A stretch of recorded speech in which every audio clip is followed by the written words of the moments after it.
নমস্কার, স্যান্দন টিভির পর্দায় আপনাদের সকলকে স্বাগত। সাথে আমি দীপান্বিতা। চোখ রাখবো বিস্তারিত সংবাদে। ডম্বুর জলাশয়ে নিখোঁজ 4 জেলে, উদ্ধার একজনের মৃতদেহ। ঘটনা গন্ডাছড়া মহকুমার দাউছড়া সদানন্দ পাড়ার ডম্বুর জলাশয়ে। বাকিদের উদ্ধারের কাজ চলছে বলে জানা যায় প্রশাসনের কাছ থেকে। মাছ ধরতে গিয়ে নিখোঁজ 4 জেলে, উদ্ধার একজনের মৃতদেহ। ঘটনা গন্ডাছড়া মহকুমার দাউছড়ার সদানন্দ পাড়ার ডম্বুর জলাশয়ে। বাকিদের উদ্ধারের কাজ চলছে বলে জানা যায় প্রশাসনের কাছ থেকে। ঘটনার বিবরণে জানা যায়, শনিবার দুপুরে 4 জেলে ডম্বুর জলাশয়ে মাছ ধরতে যায়। রাতের বেলা 10টা নাগাদ বিধ্বংসী ঝড় আসে। তখন নিজেদের রক্ষা করতে তারা আশ্রয় নেয় সেখানে জেলেদের জন্য তৈরি করা কাঠচাল ঘরে। কিন্তু বিধ্বংসী ঝড়ে সেই ঘর ভেঙে তছনছ হয়ে যায় এবং ঘরটি ভেঙে পড়ে জলাশয়ের মধ্যেই। তারপর থেকে নিখোঁজ 4 জেলে। রবিবার সকালে উদ্ধারের কাজে হাত লাগায় প্রশাসন এবং স্থানীয়রা। যুদ্ধকালীন তৎপরতার মধ্য দিয়ে হরিদাস বয়স 45 নামে একজনকে উদ্ধার করা সম্ভব হলেও বাকি 3 জনকে এখনও উদ্ধার করা যায়নি। তারা হলেন প্রদীপ দাস বয়স 46, সঞ্জিত নন্দী বয়স 50, জ্যোতিষ মল্লিক বয়স 50। তাদের বাড়ি MR দাসপাড়ায়। তারা কালকে বিকাল 3টার দিকে তারা বাড়ির থেকে খাওয়ান টাউন লইয়া জাল বাইতে আইসে, মাছ ধরতে আইসে, জাল লইয়া আইসে। 4 জন মানুষ নৌকা সহ লইয়া জাল সহ লইয়া আইসে। তো এই রাত্রেবেলা অনুমানিক 10টা-11টার দিকে দিন খারাপ, বৃষ্টি তুফান আইসে, তারা জাল বাস ছেড়ে দিয়ে তারা এখানে আসছে কাঁচার ঘর বানাতে। তো এখন পর্যন্ত যতটুকু খবর পাওয়া যাইতেছে নৌকাটা এখানে বাসটাছে, জালটাও আছে, মানুষটি নিখোঁজ। যতটুকু সম্ভব মানুষটি ঘরের ভিতরে আসিল, ঘরটা যখন তুফানে উল্টাইছে ঘরটার ভিতরে মানুষটি আটকা পড়ছে। এখন পর্যন্ত কোনো খোঁজ পাওয়া যাইতেছে না। নিহত নিখোঁজ সকলের পরিবার ঘটনাস্থলে এসে কান্নায় ভেঙে পড়েন। সকলের পরিবারে তাদের আশা ছেড়ে দিয়েছে। প্রশাসনের পক্ষ থেকে মৃতদেহ পাঠানো হয় হাসপাতালের মর্গে। মৃতদেহ ময়নাতদন্তের পর পরিবারের হাতে তুলে দেওয়া হবে বলে জানা যায়। তবে প্রশাসনিক অসাবধানতার কারণে এ ধরনের ঘটনা সংঘটিত হয়েছে বলে অনেকে মনে করছেন।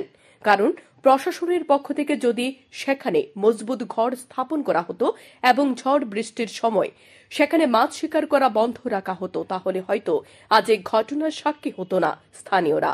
গোটা ঘটনাটি অসাবধানতার কারণে হয়েছে বলে মনে করছেন সকলে। ঘটনায় শোকের ছায়া নেমে এসেছে এলাকায়।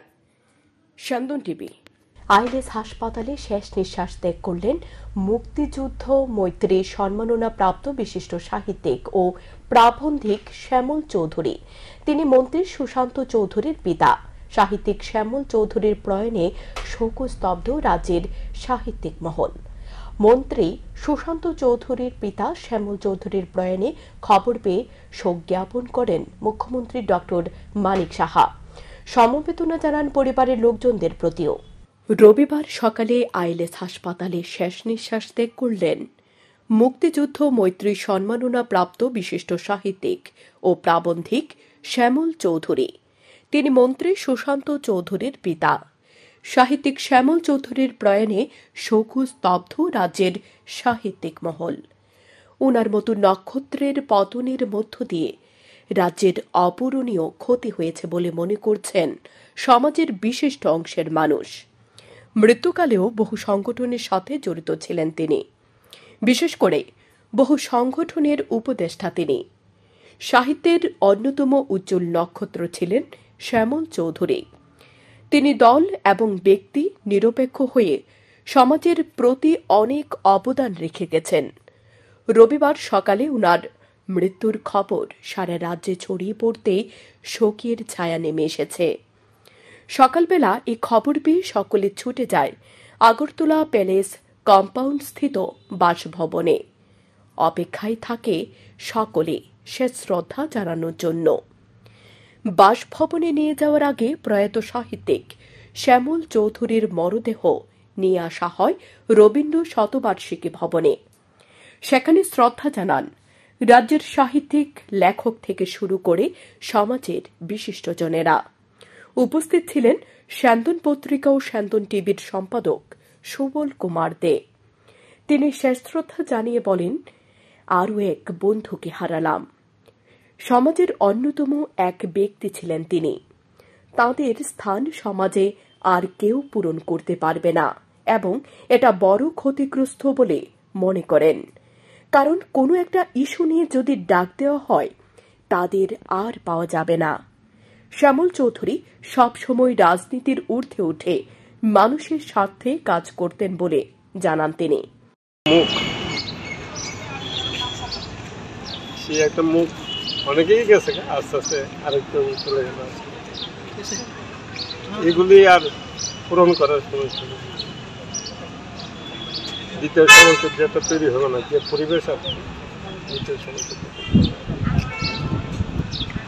আমরা ক্ষতিগ্রস্ত। এই কারণে আমাদের বন্ধুরা চলে যাচ্ছে। আজকে ডাক দিলে 10টা লোক পাওয়া যাবে না, কিন্তু এই শ্যামলবাবু তারা নবলবাবু তারা যে কোনো ইস্যুতে যদি ডাকি তারা আসে, মানুষের স্বার্থে তারা আসে রাস্তায় রাজপথ। এই দেখুন, এই যে যুদ্ধ, যুদ্ধ আমরাই মিছিল করছি, আর কেউ কিন্তু কেউ এক প্রতিবাদও করেন। এরকম আর তারা রাজনীতির ছাইরা আমাদের সাথে সবসময় পথে নামছে মানুষের সাথে। জানা যায় 1971 সালের বাংলাদেশের মুক্তিযুদ্ধের সময় কৃষক ফ্রন্টের নেতা হিসেবে শ্যামল চৌধুরী উদয়পুরের শরণার্থীদের ত্রাণের কাজে এবং মুক্তিযুদ্ধের সমর্থনে মিছিল, সভা ইত্যাদিতে অংশ নেন। তিনি সাম্প্রতিক রাজনীতি ও সমাজনীতি নিয়ে বেশ কয়েকটি বই লিখেছেন। উনার কবিতা সংকলনও রয়েছে। 2013 সালে 1 অক্টোবর ঢাকা বঙ্গবন্ধু আন্তর্জাতিক সম্মেলন কেন্দ্রে বাংলাদেশের রাষ্ট্রপতি আব্দুল হামিদ ও প্রধানমন্ত্রী শেখ হাসিনার হাত থেকে মুক্তিযুদ্ধ মৈত্রী সম্মাননা গ্রহণ করেন। মৃত্যুর আগ পর্যন্ত তিনি মানুষের স্বার্থে কাজ করেছেন বলে জানা যায়। স্যান্দন টিভি। দুটি বোলেরো গাড়ি থেকে আটক 9টি মহিষ উদ্ধার হয়েছে রবিবার ভোরে আনন্দবাজার এসপিও নাকা পয়েন্টে। পুলিশ গ্রেপ্তার করেছে দুজনকে। মহিষ বোঝাই দুটি বোলেরো গাড়ি সহ পুলিশের হাতে আটক 2 ব্যক্তি। জানা যায় রবিবার ভোরে ধর্মনগরের আনন্দবাজার এসপিও নাকা চেকিং পয়েন্টে মহিষ বোঝাই দুটি বোলেরো গাড়ি ধরা পড়ে। টিআর 05C1618 এবং টিআর 05F1797 নম্বরের দুটি গাড়ি ধর্মনগর থেকে কৈলাসহরের উদ্দেশ্যে যাচ্ছিল। আনন্দবাজার এসপিও ক্যাম্পের সামনে নাকা পয়েন্টে গাড়ি দুটিকে সন্দেহজনক আটক করা হয়। গাড়ি দুটিতে তল্লাশি চালানোর সময় মোট 9টি মহিষ উদ্ধার করা হয়। একই সাথে আটক করা হয় 2 জনকে। ধৃতরা হল রাজীব উদ্দিন, বয়স 19 বছর, এবং পার্থ সারথী দাস, বয়স 23 বছর। দুজনই পানিসাগর মহকুমার বাসিন্দা। পরে মহিষ সহ গাড়ি দুটিকে ধর্মনগর থানায় নিয়ে যাওয়া হয়। ধর্মনগর থানার এক পুলিশ অফিসার জানান, রবিবার ভোর 5টা নাগাদ মহিষ বোঝাই গাড়ি দুটিকে আটক করা হয়। পুলিশ একটি সুনির্দিষ্ট ধারায় মামলা রুজু করে তদন্ত শুরু করেছে বলে জানান তিনি। পুলিশ টিম মোবাইল ডিউটিতে ছিলেন ওই সময়। তো অ্যারাউন্ড 5 o'clock আজকে আমাদের আনন্দবাজার নাকা পয়েন্টে তো দুটো সন্দেহজনক গাড়ি খুব দ্রুত গতিতে ভাগার চেষ্টা করছিল। তো ওই সময় আমাদের পুলিশ টিম ওটাকে আটক করে, দুটো গাড়িকে আটক করে।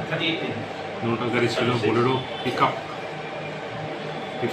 গাড়িটা ছিল। আর ওটার মধ্যে আমরা যে সময় ডিটেন করি দেখতে পাই যে 5টা এবং 4টায় 9টা মহিষ খুব সফিস্টিকেটেড অবস্থায় ওরা আটক বন্দী ছিলেন। স্যান্দন টিভি। খেলবো হোলি, রং দেব না। বসন্তের আগমনের এ বার্তার মধ্যে শনিবার রাতে 10টা নাগাদ আচমকা ঘূর্ণিঝড় শুরু হয়। রাজধানীর আগরতলা সহ গোটা রাজ্যের বিভিন্ন জায়গায় শুরু হয় কয়েক মিনিটের ঘূর্ণিঝড়। এ ঝড়ে ব্যাপক ক্ষতিগ্রস্ত হয়েছে বিভিন্ন এলাকা। তছনছ হয়ে গেছে রাজধানীর ইন্দ্রনগর স্থিত চৌধুরী টিলা এলাকার বৈদ্যুতিক পিলার ও বৈদ্যুতিক তার। ক্ষয়ক্ষতি হয়েছে এলাকার কিছু বাড়িঘরেরও।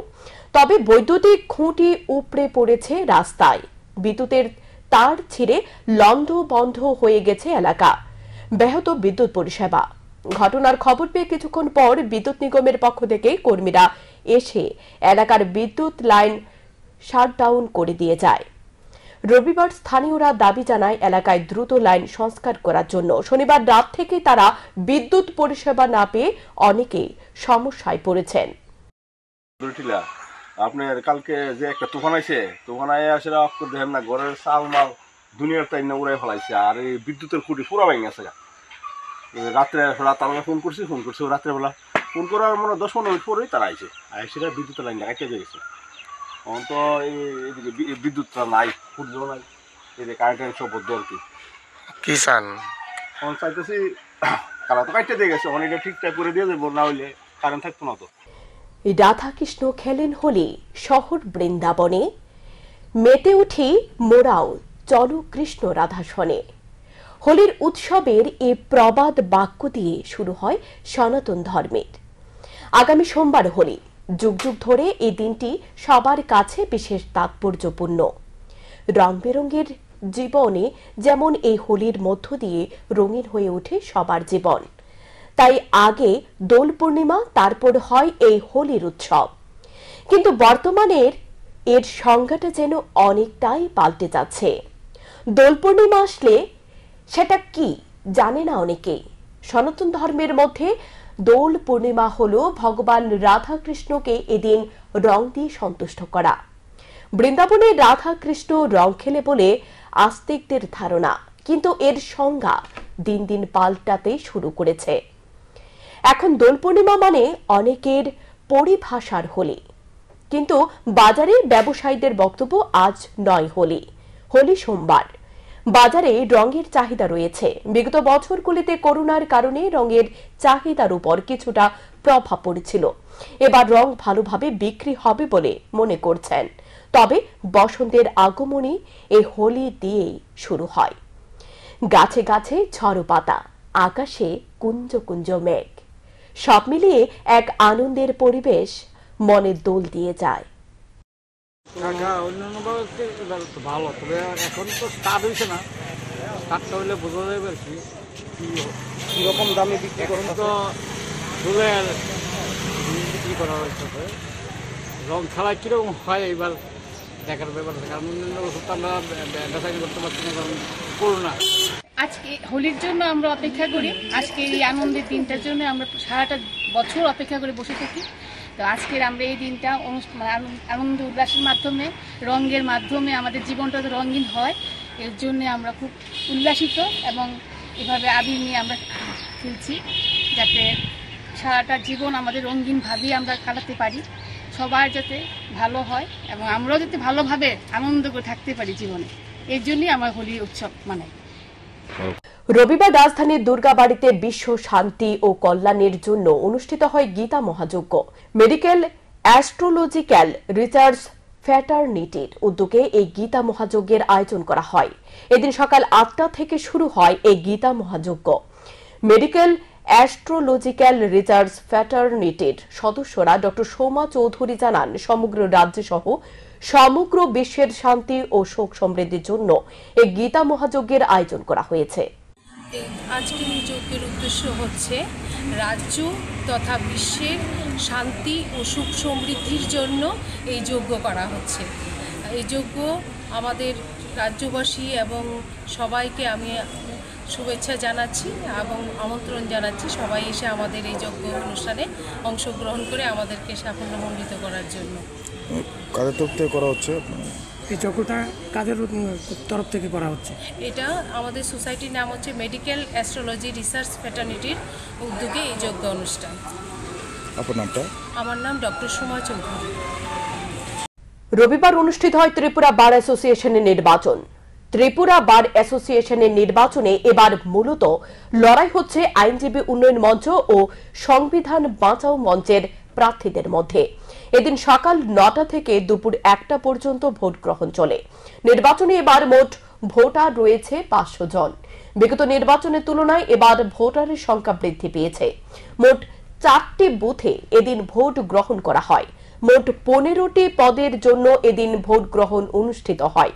রিটার্নিং অফিসার তথা বিশিষ্ট আইনজীবী সন্দীপ দত্ত চৌধুরী জানান, একটি বুথে 5 মিনিট ও একটি বুথে 8 মিনিট দেরিতে ভোট গ্রহণ শুরু হয়েছে। এবারে নির্বাচনকে কেন্দ্র করে আইনজীবীদের মধ্যে ব্যাপক উৎসাহ পরিলক্ষিত হচ্ছে বলেও জানান তিনি। শুরু হলো 9টায় স্টার্টিং টাইম, 9টায় প্রত্যেকটা বুথেই ভোট হচ্ছে। একটা দুটো বুথে একটাতে 5 মিনিট দেরিতে শুরু হয়েছে, একটাতে 8 মিনিট। টোটাল ভোটার তো 500, একটা অবধি চলবে। এখন তো খুব ইনিশিয়াল স্টেজ, খুব স্লোলি হচ্ছে। তো আশা করি 11টার পর একটা চাপ তৈরি হবে, আশা করি, আর যেটা হয় বিগত দিনের অভিজ্ঞতার নিরিখে। অন্যান্য বারের তুলনায় একটা উৎসাহ দেখা যাচ্ছে যে গেট থেকে শুরু করে, কারণ আমি আমার তরফ থেকে, রিটার্নিং অফিসারের তরফ থেকে আমি চেষ্টা করেছি যেভাবে নির্বাচনটাকে মানে কোনো প্রভাব মুক্ত রাখার জন্য, একদম প্রভাব কোনোভাবেই যাতে তৈরি না হয় এবং সবাইকে কনফিডেন্সে রেখে সবাইকে সঙ্গে আলোচনা করে যে অ্যারেঞ্জমেন্ট করা হয়েছে তাতে দেখলাম সবাই তাদের সন্তুষ্টি ব্যক্ত করেছেন। একই রাতে পর পর 2 দোকানে থাবা বসালো চোরের দল। ঘটনা বিশালগড়ের অফিস টিলা এলাকায়। জানা যায় চোরের দল একটি মেকানিক্সের দোকান এবং একটি রাবারের দোকানে চুরির ঘটনা সংঘটিত করে। অন্যান্য দিনের ন্যায় শনিবার রাতে উভয় দোকানের মালিক দোকান বন্ধ করে বাড়িতে চলে যান। রবিবার সকালে দোকানে এসে দেখতে পান দোকানের দরজা খোলা, দরজায় থাকা তালা ভাঙা। রাবার দোকানের মালিক সোনাই সাহা দোকানে প্রবেশ করে দেখতে পান দোকানের ক্যাশ বাক্স ভাঙা।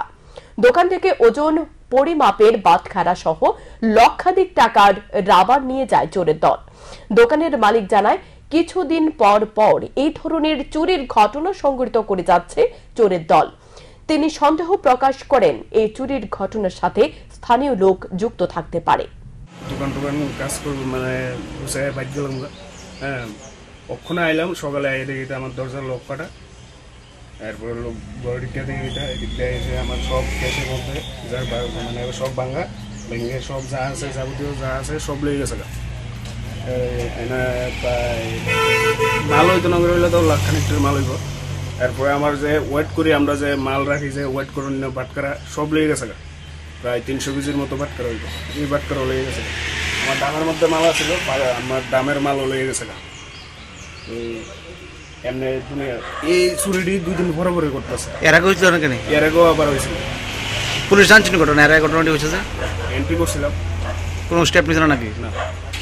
তো কালকে কি করে ঢুকছে ঘরের ভিতরে? কালকা কি করে ঢুকছে এখন তো আমি আর কইতে না, এদিক দিয়ে দরজা লক কাটতে সেটা ঢুকছে। এখনকার মতো সংবাদ এই পর্যন্তই। চোখ রাখুন স্যান্দন টিভির পর্দায়।